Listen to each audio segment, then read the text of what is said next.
Inmolado fuiste tú por mí, Jesús, mi tierno Cordero, sacrificado fuiste en mi lugar, Jesús, mi dulce Cordero, inmolado fuiste tú por mí, Jesús, mi tierno Cordero, sacrificado fuiste en mi lugar, sacrificado fuiste en mi lugar, sacrificado fuiste en mi lugar.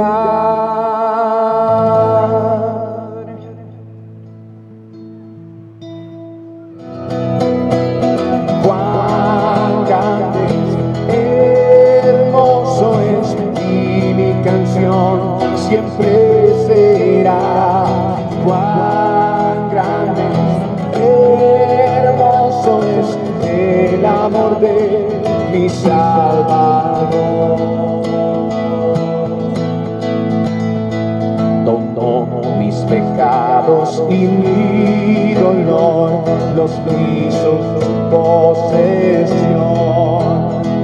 Llevó mi carga al Calvario y por mí sufrió y murió. Cuán grande es, hermoso es, y mi canción siempre será. Cuán grande, hermoso es el amor de mi Salvador. Cuán grande es, hermoso es, y mi canción siempre será. Cuán grande, hermoso es el amor de mi Salvador. Nuestra sociedad tiene una crisis de liderazgo. Estos son tiempos en que tenemos edificios más altos, pero menos humildad. Gastamos más, pero tenemos menos. Compramos más y disfrutamos menos. Vivimos en casas más grandes, pero con familias más pequeñas. Tenemos más comodidades y tecnología y aún así tenemos menos tiempo. Contamos con más preparación, pero tenemos menos sentido común. Tenemos más conocimientos, pero menos criterio. Somos más expertos en muchas cosas y sin embargo tenemos más problemas. Tenemos más tecnología, pero menos satisfacción. Tenemos más medicina y sin embargo menos bienestar. Tomamos más vitaminas que nunca, pero vemos menos resultados. Gastamos el dinero con demasiada ligereza. Reímos muy poco. Vivimos afanados. Nos enojamos demasiado. Nos acostamos muy tarde. Nos cansamos muy pronto. Apenas leemos un libro al año. Vemos demasiada televisión y muy rara vez hacemos una oración.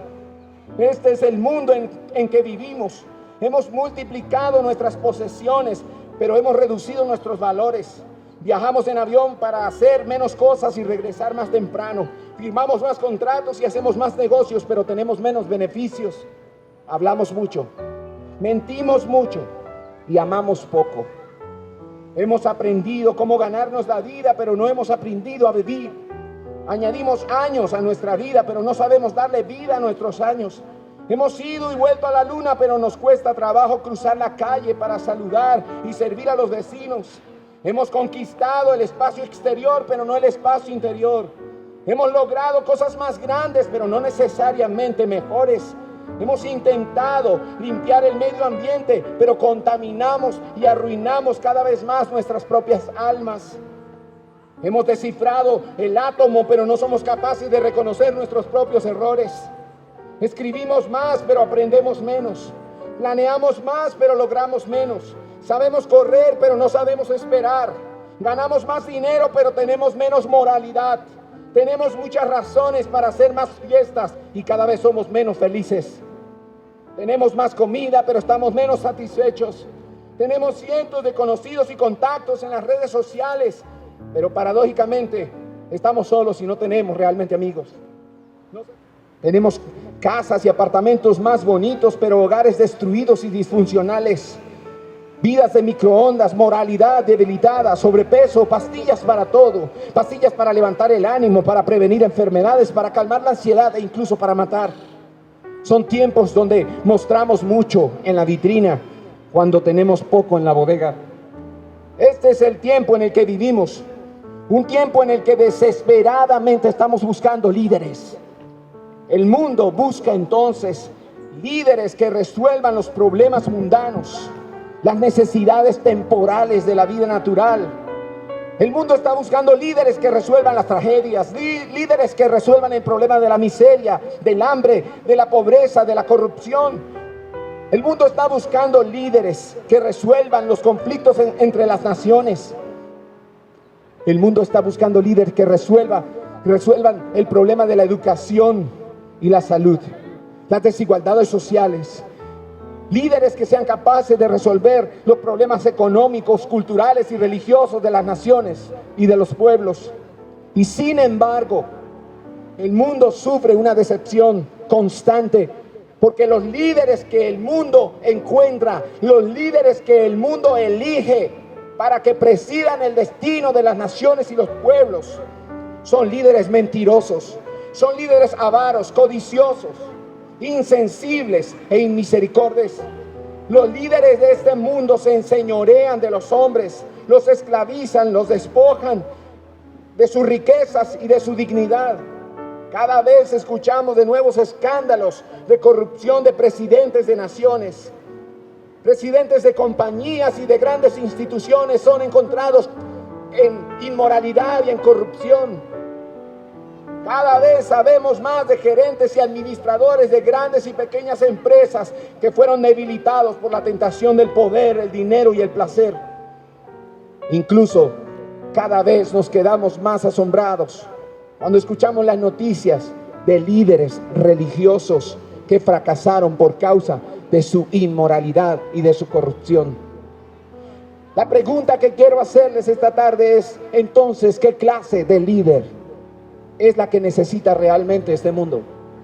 ¿Qué clase de líder? ¿Quién es capaz de llenar los requisitos de ser el líder que puede presidir el destino de la humanidad a un buen puerto, a un puerto seguro? ¿Quién puede hacer eso?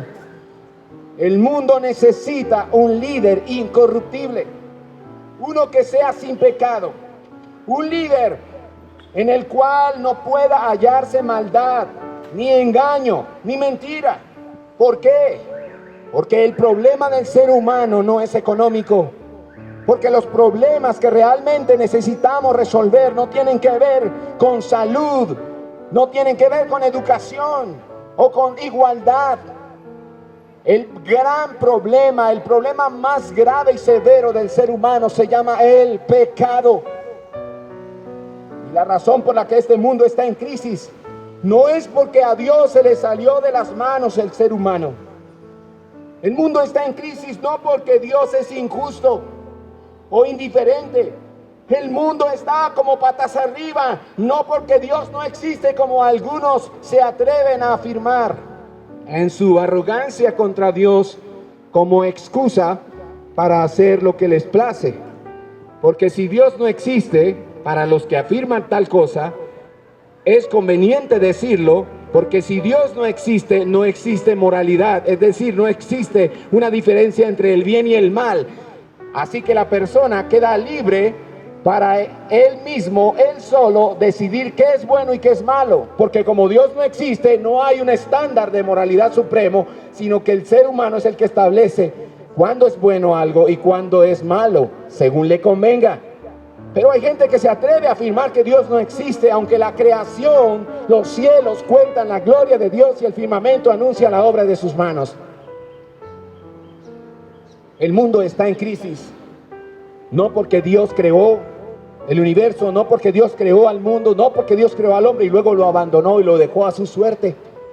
No es cierto que el mundo está abandonado y que Dios es un indiferente que no se conduele de nuestra necesidad. No es cierto que a Dios no le duele lo que está pasando en nuestro mundo. Claro que sí. Pero lo que está pasando en nuestro mundo no es responsabilidad de Dios, es nuestra responsabilidad.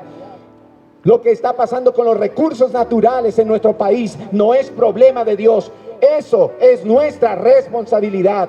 Nosotros no hemos administrado lo que Dios nos ha entregado, no lo hemos administrado bien y por esa razón tenemos las crisis y los problemas que tenemos como pueblo. El pecado es nuestra naturaleza, el pecado mora en nosotros y gobierna nuestros miembros y en nuestra voluntad. El pecado es nuestro peor enemigo. Su peor enemigo no es su esposa, su peor enemigo no es su suegra. Su peor enemigo no es su familiar, no es esa persona que le ha hecho daño, que lo traicionó, que lo defraudó. Su peor enemigo está dentro de usted mismo y se llama el pecado.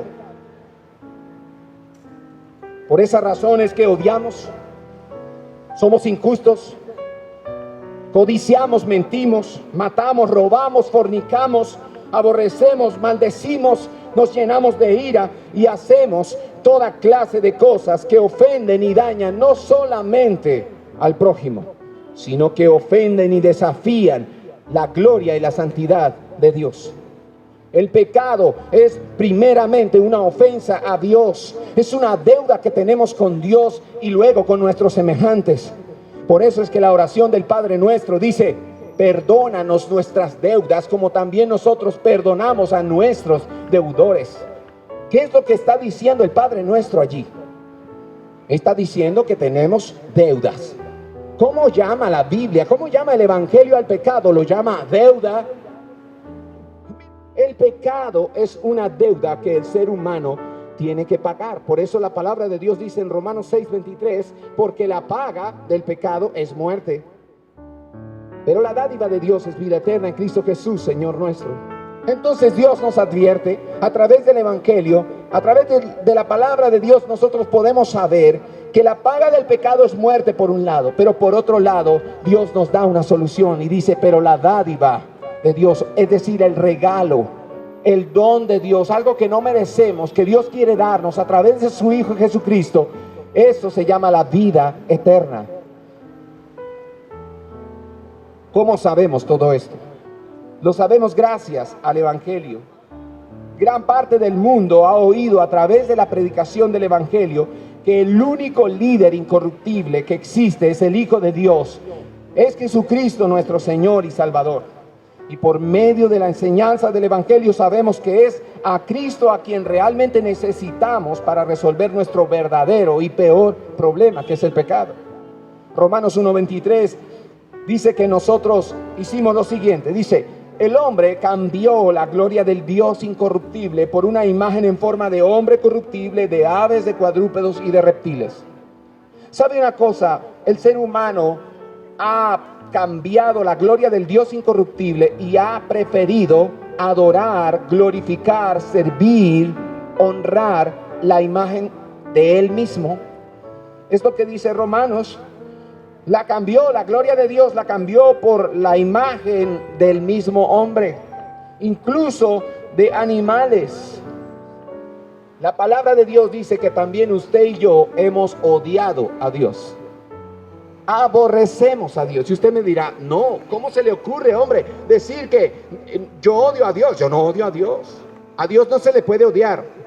¿Quiere que se lo demuestre por la palabra? Juan capítulo 3, versículo 19. En el versículo 16, Juan 3:16 dice lo siguiente: de tal manera amó Dios al mundo que ha dado a su Hijo unigénito para que todo aquel que en Él cree no se pierda, mas tenga vida eterna.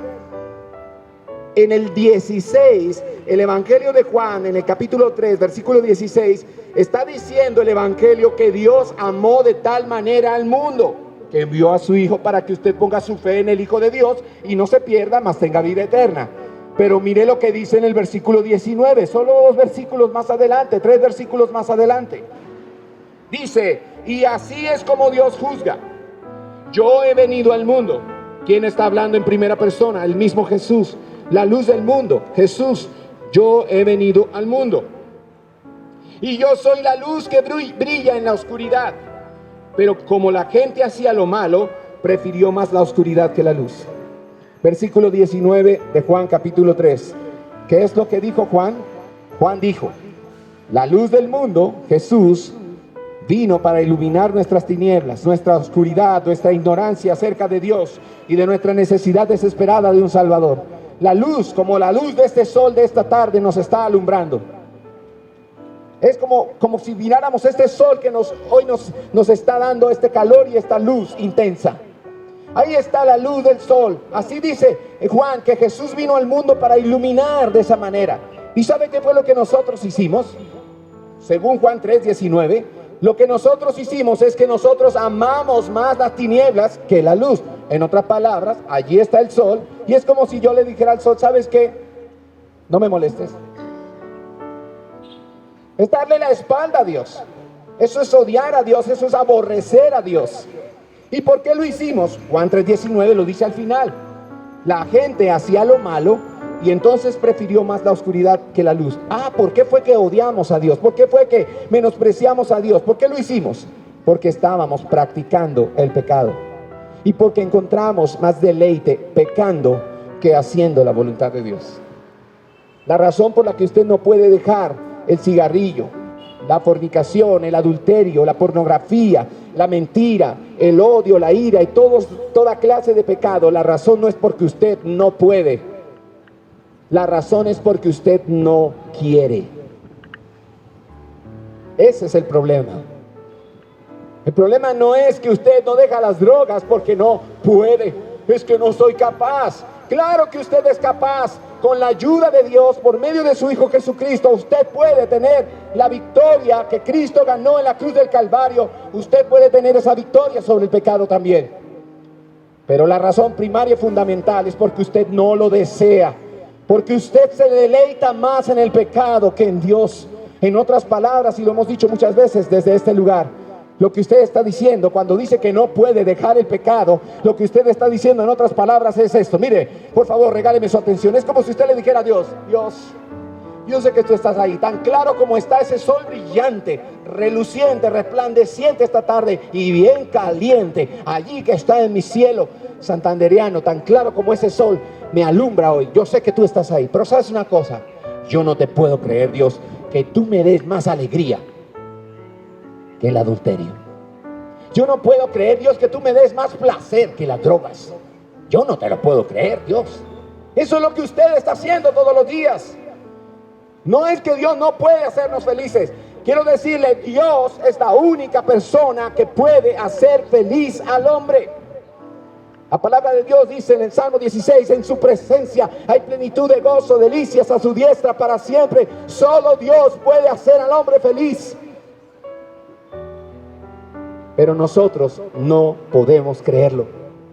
Y estamos todo el tiempo diciendo, pero tendría que dejar el trago. Ay, pero tendría que dejar de fumar. Ay, pero tendría que dejar de pecar. Yo le pregunto a usted, ¿usted está poniendo en una balanza y está comparando el pecado con Dios y está tratando de decirme que Dios no puede ser mejor que el pecado que usted sirve y que usted ama y que usted adora? Eso no es posible, eso se llama idolatría. Entonces nuestro pecado se convierte en nuestro ídolo, al cual servimos, al cual amamos, al cual adoramos, para el cual nosotros nos esforzamos todos los días. La Escritura dice que Él llevó todos nuestros pecados, nuestras enfermedades, nuestros dolores, todo lo cargó en la cruz del Calvario, y Él fue azotado y herido por Dios en la cruz del Calvario y afligido por el Padre allí en la cruz del Calvario. Y Él herido fue por nuestras transgresiones, molido por nuestras iniquidades. El castigo por nuestra paz fue sobre Él. Cayó sobre Él la ira de Dios en la cruz. Pero dice que por sus heridas podemos ser nosotros sanados. ¿Por qué nosotros celebramos la Semana Santa? ¿Por qué nosotros celebramos la Semana Santa? ¿Por qué le decimos a esta semana Semana Santa o Semana Mayor? Es que esta semana es diferente a las demás. ¿Y por qué es diferente? Bueno, sabemos que es Semana Santa porque se habla de la pasión de Cristo en esta semana. Sabemos que y decimos que es Semana Santa porque en una tarde de viernes como ayer, Jesús estaba colgando en una cruz, entregando su vida por los pecadores, hace más de 2000 años. El domingo de Ramos, Jesús estaba entrando triunfante a Jerusalén. El lunes de esa semana, hace más de 2000 años, Jesús estaba limpiando el templo. El día martes, Cristo estaba maldiciendo una higuera que no producía fruto. El día miércoles Judas estaba haciendo la negociación con los sacerdotes, estaba haciendo la negociación con los líderes religiosos para entregarles a Jesús por unas monedas de plata. El jueves santo, la noche del jueves santo, Jesús estaba reunido con los discípulos en lo que nosotros conocemos como la última cena. Y Jesús les lavó los pies a los discípulos en la última cena. Y Jesús mojó su pan en la misma taza donde estaba comiendo para compartir un pedazo de pan con Judas, porque Judas era su amigo. Jesús consideraba a Judas su amigo. Y esa misma noche Judas se levantó después de compartir con su amigo Jesús y fue poseído por Satanás y se fue a realizar lo que él ya había desde el miércoles planeado hacer, que era entregar a su maestro en las manos de los líderes religiosos y de los soldados romanos. El Viernes Santo de esa semana, hace más de 2000 años, en las horas de la tarde, Jesús estaba colgando en la cruz, pronunciando las famosas 7 palabras que hemos escuchado muchas veces mencionarse en muchos de los sermones que se predican en las iglesias cristianas. Jesús dijo en la cruz, primero, Padre, perdónalos porque no saben lo que hacen. ¿No le parece asombroso que la primera expresión de Jesús cuando colgaba de la cruz era, Padre, perdónalos porque no saben lo que hacen? Jesús no está lleno de soberbia o de rabia o de amargura en la cruz. Jesús no está dando lástima en la cruz. Jesús no está ofendido en la cruz. Jesús está lleno de misericordia y compasión, y en lo que está pensando Jesús colgando de la cruz es en usted y en mí, y por esa razón Él dice, Padre, perdónalos porque no saben lo que hacen. En segundo lugar, Jesús dice, hoy estarás conmigo en el paraíso. Al ladrón que estaba colgado en la otra cruz, cuando ese ladrón estaba diciendo, al otro ladrón del otro lado, le estaba diciendo, mira, sabes, tú y yo hay razones suficientes porque debemos estar aquí, merecemos morir, porque tú y yo al fin y al cabo somos ladrones, pero este hombre no ha hecho nada malo.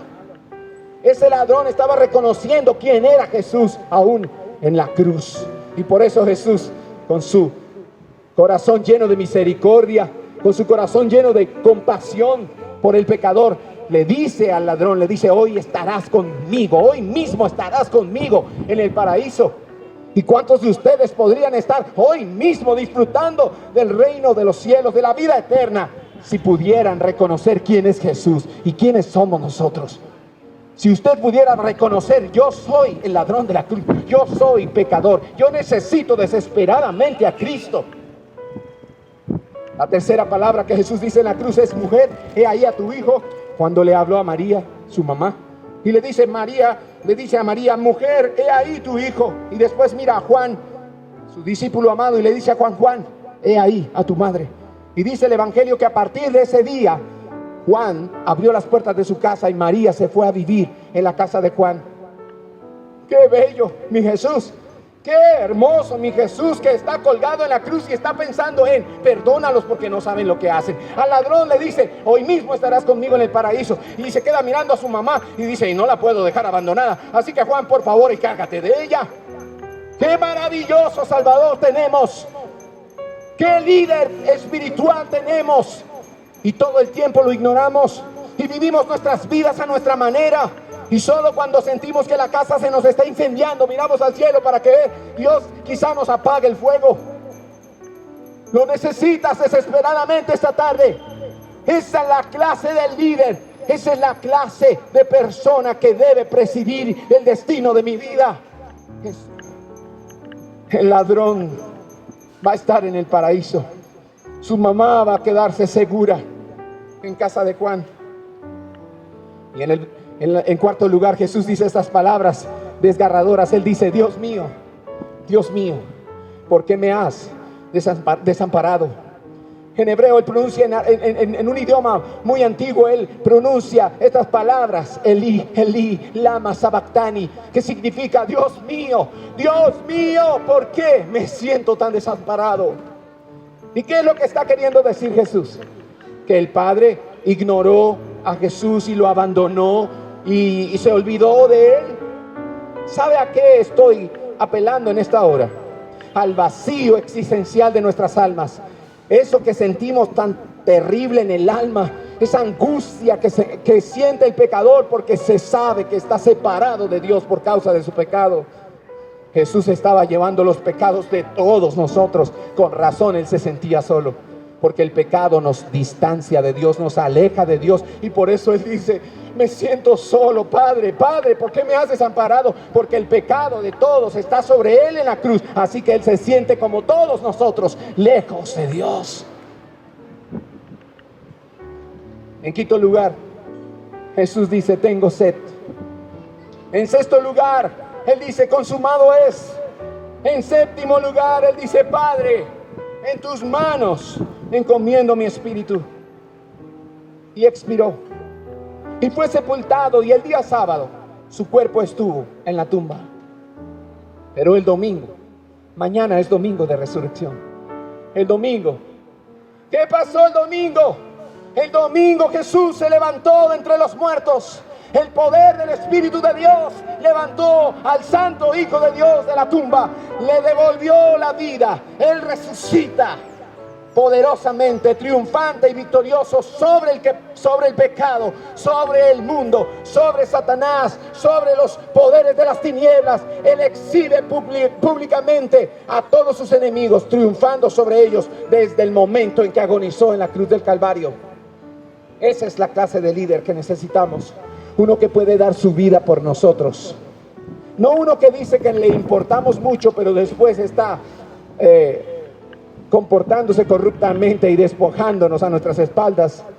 Jesús no quiere despojarnos, Jesús quiere enriquecernos. Él se hizo pobre, dice el escritor sagrado, para que usted y yo pudiéramos ser enriquecidos. Escúcheme bien. Jesús vivió una vida sencilla, una vida humilde, una vida de muchas limitaciones. Jesús no era un hombre rico como muchos predican por ahí. Jesús no era un hombre que ostentaba lujos ni comodidades. Jesús estaba interesado no en la comodidad de este mundo y en los lujos de este mundo. Jesús estaba interesado en el bienestar de nuestras almas. Por esa razón él dice en la cruz: perdónalos, porque no saben lo que hacen. Por esa razón nosotros celebramos Semana Santa. Pero ¿cuál es el punto de la Semana Santa? El punto de la Semana Santa no es que sintamos pena por Jesús, sino que sintamos pena por nuestro pecado. El punto del Viernes Santo no es sentir lástima por Jesús. Jesús no necesita nuestra lástima. Jesús no necesita nuestra solidaridad. El punto de esta Semana Santa es que sintamos pena y vergüenza por nuestro propio pecado. Y si no lo hacemos, tenemos suficientes razones para temblar y llorar, familia santanderiana, porque si no nos arrepentimos de nuestros pecados, entonces seremos condenados. No hay esperanza para el hombre que rechaza el liderazgo absoluto, eterno y soberano de Cristo, porque solo Jesús puede resolver el problema de nuestro pecado.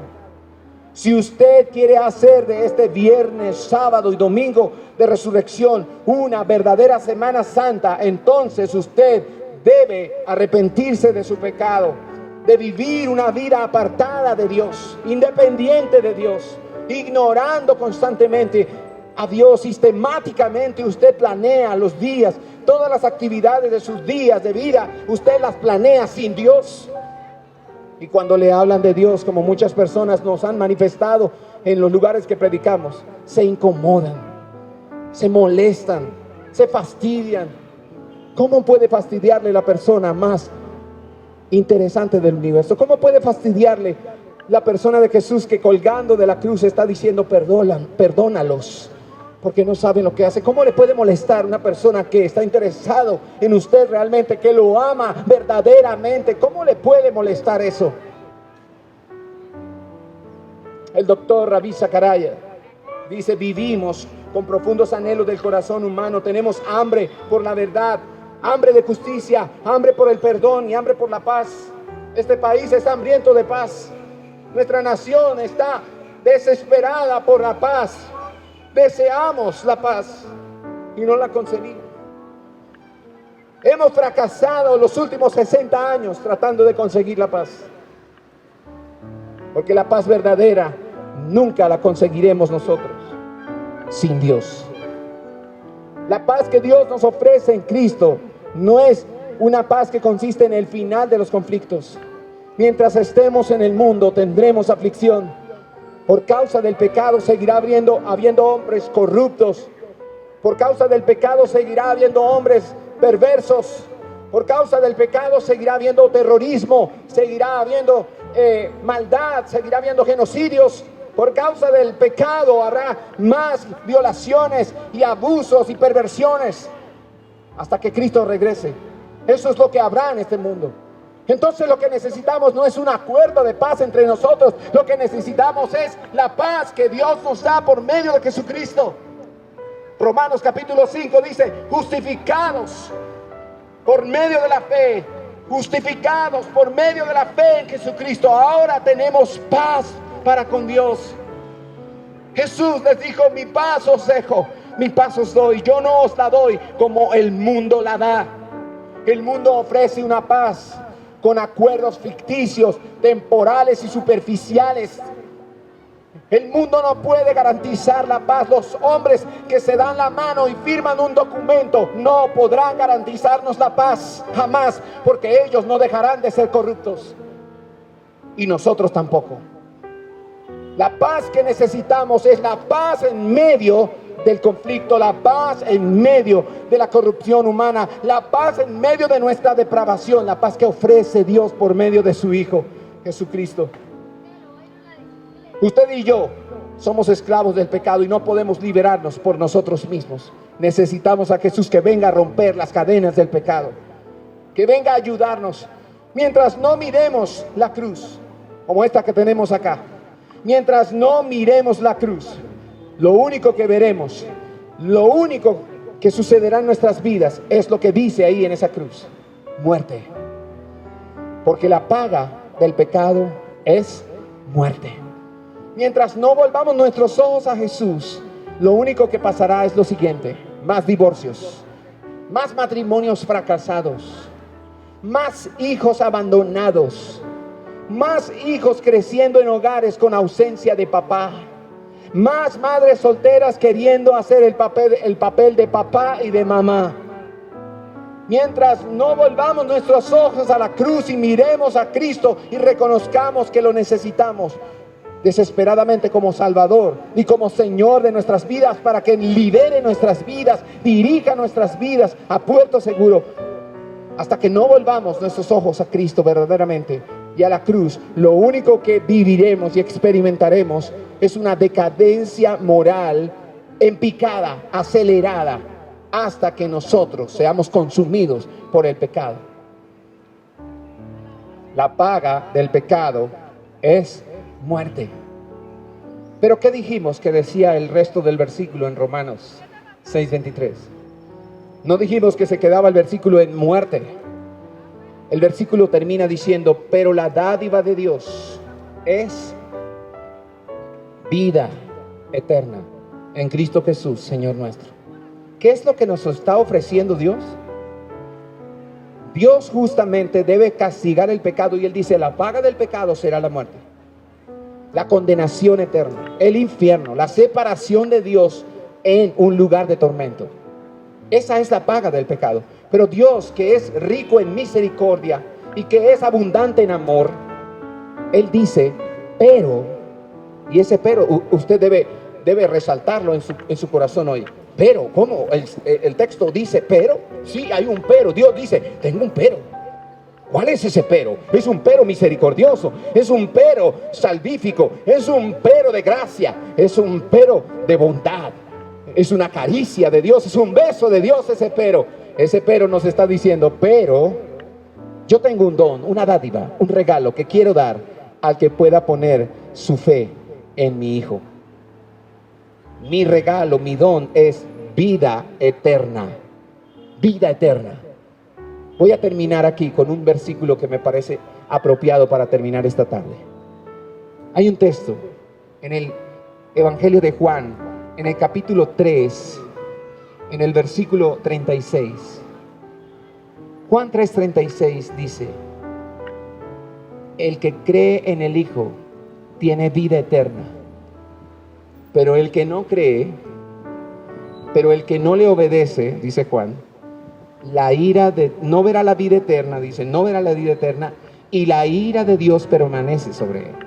Ese versículo me asombra. El que cree en el Hijo tiene vida eterna, pero el que no le obedece no verá la vida eterna, sino que la ira de Dios permanece sobre él. ¿Se da?